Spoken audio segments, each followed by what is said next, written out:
Right, this will be a video about finally extracting the honey. These are the 4 supers that I got off, and I just thought we'd just go around first and you can just see the sort of equipment that you need to do this sort of thing. Right, so the supers are over there. The first thing we'll use is this thing here called an uncapping tray. And it's got water in there, and a thermostat thing gets plugged into there, so this gets quite hot. And what you do is you perch the frames inside here, cut the wax off. The wax then falls down here. This is now quite hot. It melts and it comes out of that nozzle there, and I put these little containery things in there to catch the wax, molten wax and the honey that comes out, and then just put these to one side. They cool, the wax floats on the top and the honey is underneath, obviously. These tray things are stainless steel, and they can cost something like 300 quid. I think mine was second hand, probably was. You need a knife, which is that thing there. That'll cost you about 12 quid. You can get ones which are electric, which means they're hot all the time, and they'll cost double that at least. And there's a little comb type thing there which you use to scratch off some of the cappings that the knife doesn't get rid of. So that little thing there processes the frames themselves, and then the frames go into this thing here, the extractor. Most people, I suspect, when they start beekeeping, will buy a manual extractor, and certainly I did as well, and they look like this. However, they are a pain, and in the talks that I give about beekeeping, one of the sort of standard jokes I trot out every time is that around May time you can always tell a beekeeper because he or she has got a right arm like Popeye from frantically cranking this thing around to spin the honey out, and it is just like a centrifuge. Normally these things you only put 3 frames in, and it's a horrible job, and not only is it physically quite hard work, but also because the weight isn't distributed evenly, inevitably the thing doesn't spin evenly, and once you build up a head of steam, quite often it'll decide to go for a walk on its own accord, so you're desperately hanging on to this thing to stop it from moving around, while you're equally desperately trying to crank the thing around to spin the honey out. Last year I treated myself to this thing, and I cannot tell you how wonderful it is. Any beekeeper who's used an electric spinner will tell you it's the way to go. However, it can be, like most things beekeeping, stupidly expensive. My little manual one, new, would have been about 200 quid. This thing, new, would cost about £1,000. I got it second hand from an association member last year for about 400 quid, and I don't regret a single penny of it. It is an absolute joy. What I will do, which I haven't done quite yet, is that on the legs of these things I use the weights that I use to anchor my gazebo when I'm doing markets. I think most people who've done markets will know the horror of a gazebo trying to fly away somewhere, so you use these great big horseshoe type weights to keep it anchored to the ground, and I use those on these things, and I'll go and get those and attach it on there. You can probably see the valve at the bottom there. That's where the honey will come out eventually, and on top of it is this sort of tea strainery type thing, which is pretty much what it looks like. It just strains out all the crap and big lumps of wax and that sort of thing. I think they're about 30 quid each, something like that. So it can be quite an expensive business, particularly if you just try and sell honey at markets like I do, and as I've been told, you don't make money from selling honey, which incidentally is the tagline for my new marketing campaign, which will be going viral fairly soon, and no doubt will cause a trending viral internet Twitter storm. So there we go, we'll get going with that in a minute. Right, first thing I thought I would do is have a look at one of the frames that's come out. As you can see, it's all covered over and capped. And just to give you an idea of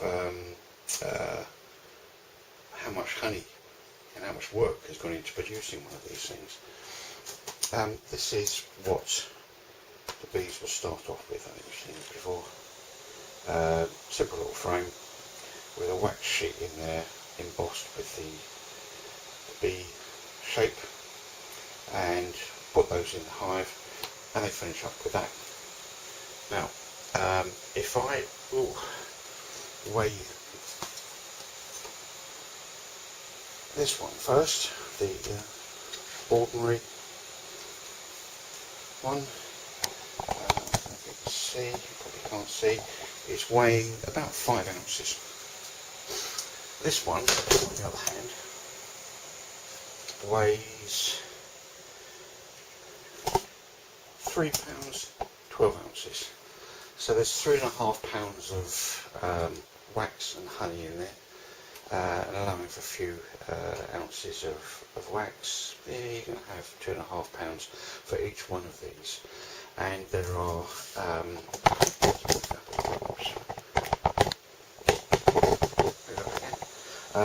so there's about 2.5 pounds of honey in each one of these, and there are 3, 6, 9 of these. So we're talking about maybe 30 pounds of honey for each one of those supers. So now we need to get the honey out. So I'll just stop the camera and get things set up and see how it works.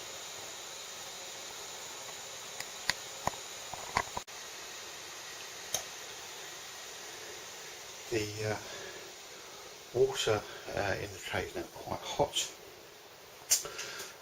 so what we need to do is take the frame. There's a little slot in here which you suspend it in. Use this knife, you can see it's sort of a Z shaped, and what you do is you just run it down. Now what I should have done is just left it in the water for a little while to make it hot. This is where the advantage of having an electric one comes in, which I haven't got. So what I do is I'll just leave the knife in there just to get it hot, and then start cutting the wax off. And you can see all the slurpy honey behind it. These cappings just fall onto the tray. You can see that. Okay. And then down to the bottom as well.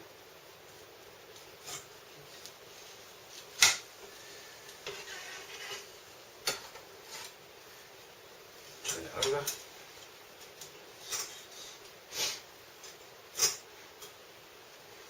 Do the same thing.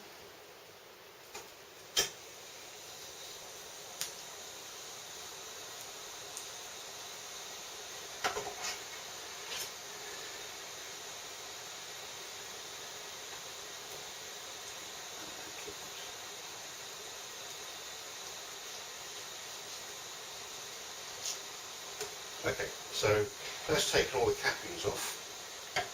The blade, knife rather, I'll just leave it there, keep it nice and hot when I do the next one. This comb thing is just really for doing bits which the knife has missed. You can see all nice and honey. Take out that bit there, so just crack that in.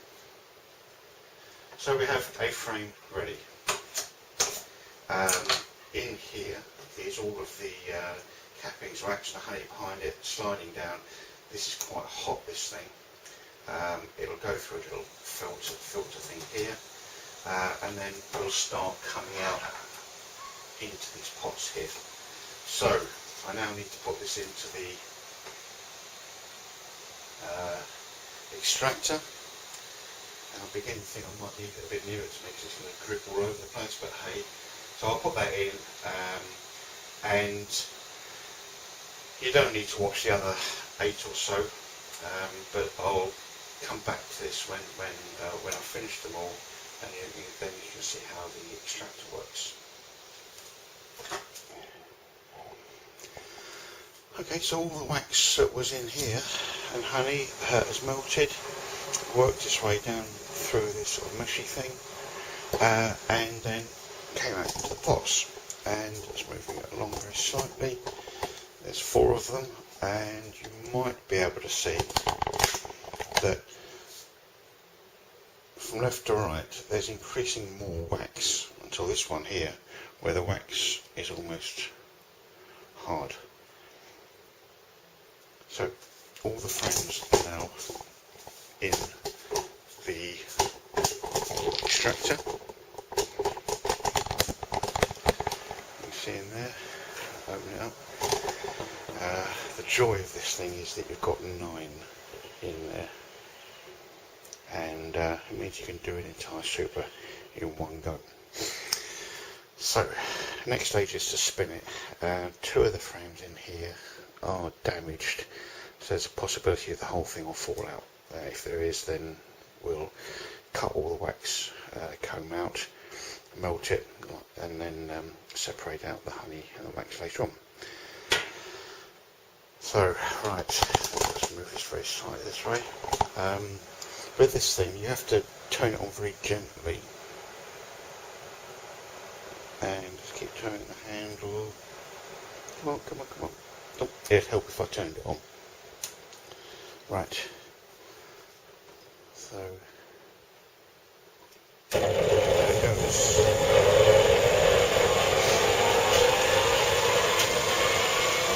And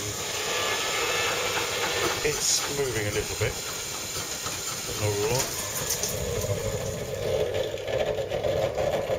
And one of the frames has fallen out. So I better just stop it.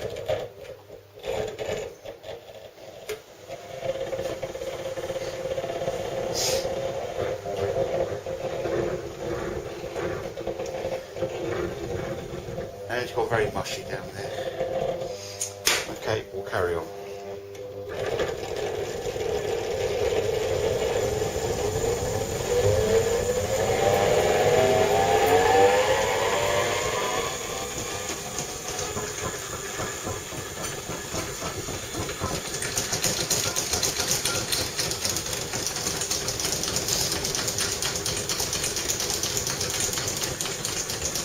Down.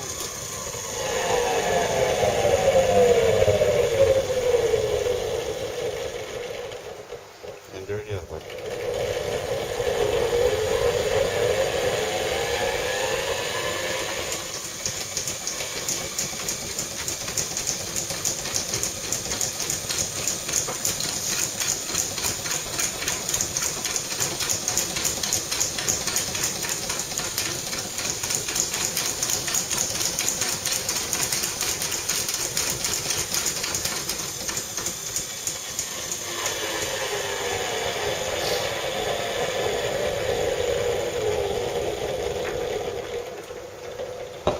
Okay, so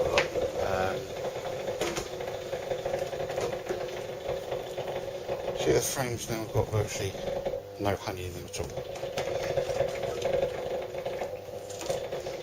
Get that one up. That one's got a bit more, so I might just give it a few more spins. However, before doing that, maybe what we'll do is the finale, if you like, of getting the honey actually out of the super. And bucket. This is the strainer that I use.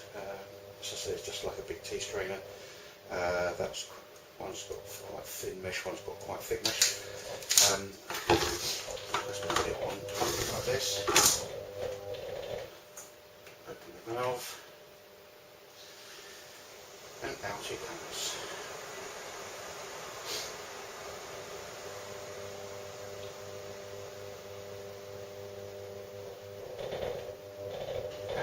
finish, we'll take out all the bits of wax. It should be lumped there. A bit B. And so that's it. That's the sort of end product of a lot of time and effort.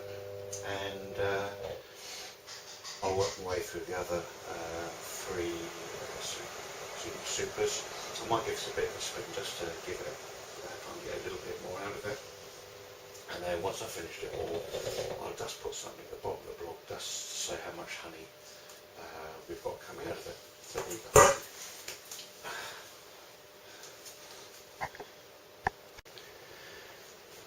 I finished up the other three supers and run the honey off into buckets, and I finished up with the grand total of 74 pounds of honey. And given that I sell it in 3/4 pound jars, that's sort of £100 honey, 100 jars or something like that, which will keep me quiet for a little while. The two buckets on the right here are, let's do this one. You can see honey in there.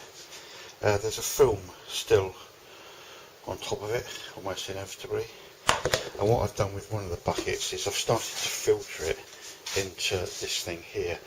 It's called a Rectank, and it has a valve obviously at the front. And this is what I use for jarring up the honey. So what I've done is one of the buckets I'm running through the strainer again, as you can see there, and they're just air bubbles, but you can possibly see how clear it now is. So that'll be something I'll do later on today when I start putting the honey in jars. Can't wait. The other thing that I got is, this is the wax that came off the frames, you know, the cappings that you saw that we cut off. The cappings and the wax that was inside here sort of slides down that steel tray thing, warms up so it melts, put it in those little plastic cups, and then when it cools the wax is on top. And this is what I've been left with. And that bit there, you can see how yellow it is and how clear, and all of the stuff is like this, and it's just small pieces. This is much clearer than the wax you'd get if you were melting down, say, the brood frames, which are full of bee shit and all sorts of horrible stuff, and always goes a sort of slightly browny colour. This stuff, however, which is lovely in yellow, is ideal for making candles, and there's about, I think it's about a pound or so here of wax, and I will probably filter it again. You can see at the bottom there, when it settles, the light stuff settles on the bottom, so I'll scrape that off, and when I make the candles up again, I'll probably refilter it, and probably make about, I don't know, about a dozen or so candles from that. So that's the end of the honey extraction. Thanks for watching.